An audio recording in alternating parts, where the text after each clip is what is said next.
जीवनाचे परिवर्तन आणि अध्यात्माची पहाट फुलवणारे आपल्या हक्काचे यशवंत प्रसाद न्यूज. पुंडलिक वरदा हरिविठ्ठल श्री ज्ञानदेव तुकाराम पंढरीनाथ भगवान की जय. परमहंस सद्गुरु श्री यशवंत बाबा महाराज की जय. पार्वती पते हर हर हर महादेव हर. यशवंत हो, जयवंत हो, यशवंत हो, जयवंत हो, यशवंत हो, जयवंत हो. सज्जन हो, आज 28 फेब्रुवारी, जिला तुम्ही विद्या नाव देता, मग विद्या नसते होय. एकदा श्री महाराजांच्या अवतीभवती बरीच मंडळी बसलेली होती. कुणीतरी जादू टोना चेटूक काळी जादू यावर विषय काढला. विषय बराच रंगला होता. मी महाराजांना म्हणालो, महाराज, या विद्या आहेत होय. क्षणाचाही विलंब न लावता महाराज म्हणाले, तुम्ही तिला विद्या म्हणता, मग विद्या नसते होय. आणि खरेच आहे, विद्या आहे ती अस्तित्वात असणारच. मी त्याला अंधश्रद्धा समजत होतो आणि विद्या ही नाव देत होतो. महाराजांनी माझे अज्ञान दूर केले होते. असो, एक मात्र खरे, सरळ मार्गे असणाऱ्या विद्या प्राप्त केल्या, त्या कितीही वापरल्या तर ज्ञानात भरच पडेल. मात्र योग विद्या असो, मंत्र विद्या असो, त्या शक्तीचा वापर केला की त्या क्षीण होतात. दुसरी गोष्ट अशी, तो धोकाच असतो म्हणा.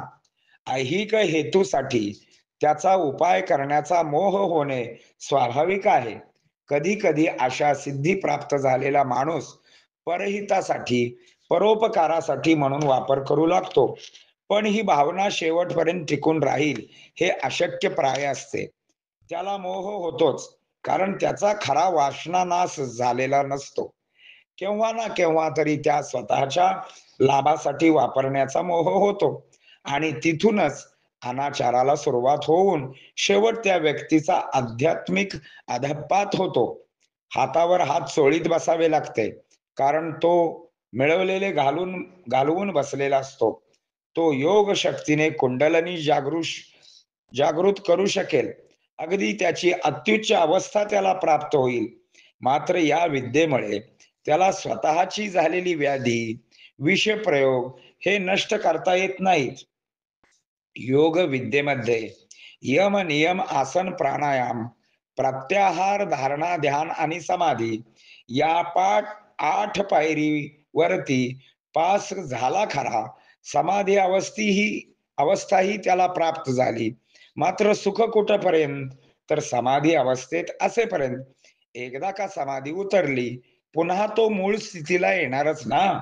किंवा त्याला असलेले देहदोष समाधी अवस्थेत असेपर्यंत शमतील. मात्र समाधी उतरल्यानंतर ते दोष जसेच्या तसे देहात असतात. म्हणून ज्या विद्या झेपणार नाहीत त्याच्या भानगडीत पडू नये. त्यांनी आपला सरळ भक्तिमार्ग करून नामस्मरण करीत राहावे. भक्तिमार्ग हा राजमार्ग आहे. कारण शिवशंकरांना विषप्राशन केल्यानंतर जो त्रास झाला तो केवळ रामनामानेच उतरला ना. असे हे नाम तारक उद्धारक आहे. आपले अंतिम उद्देश ईश्वर कृपा जर असेल तर कर्मयोग, प्रेमयोग, पूर्णयोग, महायोग, कुंडलिनी योग या योगाचा आधार घेण्याची गरज नाही. मग नाम घेत माझे अंतरंग बहिरंग भगवंताने भरून जावे, अशी चालती बोलती समाधी लागावी. हा सहज योग मात्र आपणाला उपयोगी पडेल. तो साधण्यासाठी भगवंताला शोधावे लागत नाही.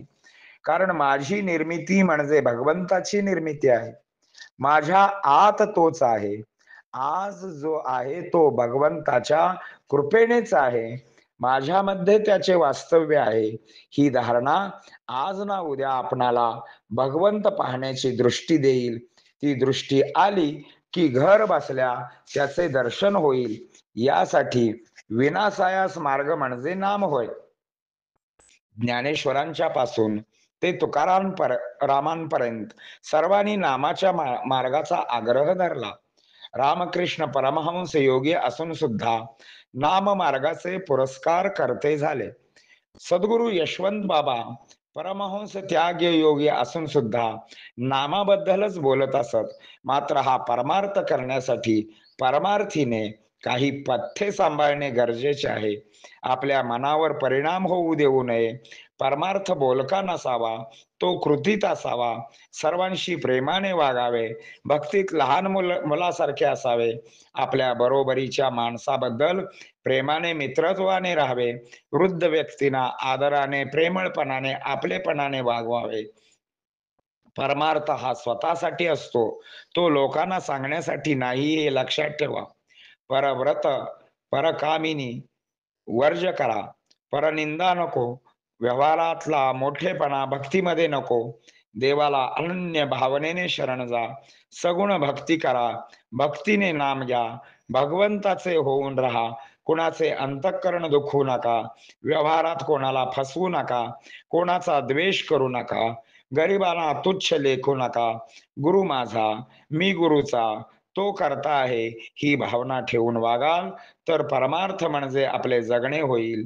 बाकीच्या आणखी कितीतरी विद्या असतील, त्याच्याकडे तर ढुंकूनही पाहू नका. चेटूक, करणी करणे, काळी विद्या, जादूटोणा यात शेवटी नरकवास आहे, हे लक्षात ठेवावे. उलट नाम मार्ग समर्थ कसा साधता येईल, आपली दृष्टी आणि आपले बोलणे कसे चालले आहे, वृत्तीत सुधारणा होते आहे का, मनात नाम आणि नामच असले की भगवंत जवळ आला समजावा. दुसऱ्याला किती परमार्थ साधला आहे हे आपल्या भक्तीने कळते, मात्र त्याच्याकडे दुर्लक्ष करावे.